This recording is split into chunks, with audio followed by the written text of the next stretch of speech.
아까 여러 의원님들이 이제 재산 문제 뭐 이런 걸 언급하셨는데 오후에 뭐 자료가 오면 좀 더 질문을 드리기로 하고 일단 그 부동산을 매입하는데 중소기업 시설 자금으로 받았는데 이 부분에서 어떤 위법적 요소는 없는 겁니까? 네, 전혀 없습니다. 설명을 좀 드릴까요? 아닙니다. 그 말씀. 예. 그러면 그 물론 이제 공직자와 공직자 부인은 각각 자기 영역과 자기 주체성 뭐 그래서 꼭 같이 갈 필요는 없다고 생각하지만 공직자의 부인이 그 대출까지 받아가면서 부동산을 매입하고 부동산 임대업을 하는 게 바람직하다고 생각하십니까? 뭐 생활 수단이나 노후 수단으로 할 수 있겠죠. 그러나 이제 정도의 문제는 있다고 봅니다. 그렇죠. 네. 그 정도가 적정하다고 생각하십니까? 뭐 하다 보니까 여기까지 왔습니다. 알겠습니다. 제가 다른 걸 좀 여쭤보겠습니다. 국정원장에 요구되는 최고의 자질과 덕목을 한마디로 이야기하려면 뭐라고 들겠습니까? 뭐 무엇보다 국가관이지요. 안보관이죠.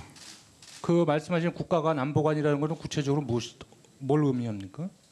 뭐 국가를 지키겠다는 또 어떤 국가관이라는 것은 가장 우리가 높은 위치에 두고 있는 게 헌법적 가치 아니겠습니까?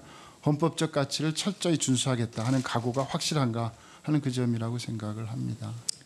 원장 지명 이후에 국정원 개혁과 관련해서 대통령으로부터 별도의 지침을 받으신 적이 있습니까?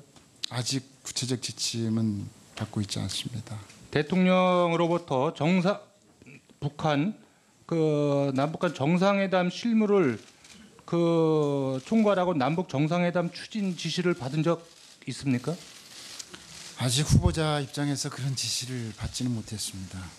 그 후보 시절에도 이런 문제와 관련해서 대통령과 함께 논의한 적도 없습니까? 논의했죠. 남북 정상회담은 필요하다.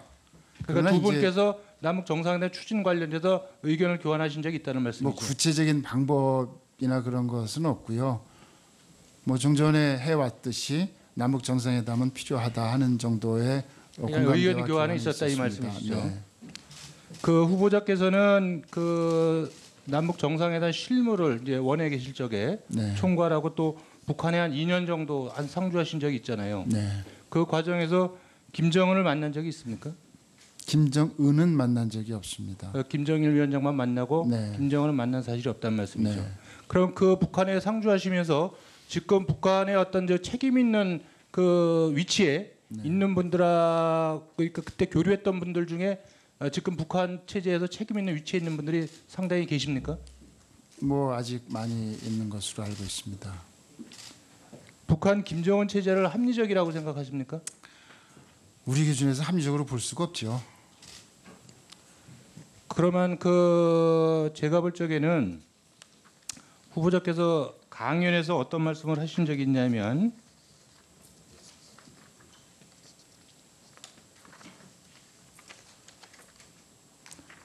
북한의 변화를 두 마디로 정리하면 자유로와 분권하다 이렇게 표현하셨어요. 네. 그래서 김정일 위원장 체제 하에서보다 훨씬 더 그 폭넓은 경제 개선 조치를 취하고 있다. 네. 뭐 이렇게 해서 긍정적으로 평가하신 측면들이 있습니다. 네. 그 부분하고 지금 답변하고는 배치된다고 보는데 어떻게 생각하세요?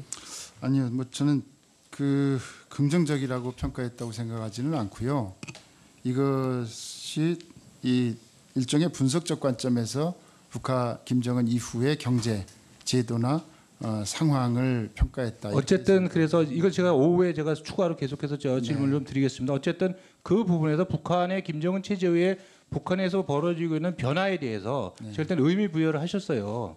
의미 부여를 하셨는데 그 의미 부여는 제가 정보위원회에 있으면서 그동안 원으로부터 보고받은 기조하고는 다른 겁니다. 그렇기 때문에 제가 여쭤보는 거고 오후에 제가 자세하게 좀 제가 질문을 좀 드리겠습니다. 네.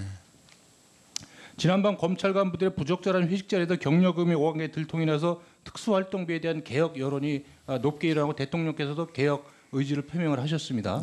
그런데 잘 아시다시피 특수활동비는 국정원 예산이 대부분 그렇게 돼 있죠, 전부 다. 이 국정원의 그 예산이 만약에 특수활동비 개혁의 어떤 명분하에서 이게 개혁될 수 있는 사안이라고 생각하십니까? 뭐 아직 제가 구체적인 예산 관계 파악은 없습니다만 아니 그거는 계실 때 예산을 어떻게 쓰셨는지 잘 알고 계시잖아요. 국정원 예산이 어떻게 편성이 어떻게 쓰셨는지. 아시다시피 뭐 국정원 예산 전체를 알기는 어렵고요. 뭐 심지어 차장을 해도 예산 전체를 알기는 좀 어렵습니다. 그리고 다음 말씀하신 대로 국정원은 또 특수활동비라는 하나의 항목으로 모든 일반 예산이 다 편성되어 있기 때문에 이제 많은 오해가 생길 수 있죠. 그리고 이제 국정원 개혁 관련해서 제가 한 가지만 좀 여쭤보면 아까 제일 중요한 부분이 국내 파트에 있어서 그 정치 개입, 정치 사찰의 문제입니다. 근데 뭐 잘 아시겠지만 이것이 국내 보안 정보를 이제 수집을 하다 보면 그 개인이나 어떤 기관에 대한 동향 파악이 불가피하게 이루어집니다. 그리고 그 동향 파악을 정치적으로 이용하면 사찰이 되는 거죠. 그렇게 되면 국내 보안 정보 수집과 정치 사찰, 정치 개입의 문제는 사실 종이 한 장의 문제이고 경계선이 불분명합니다. 이 부분을 어떻게 해결하시려고 합니까?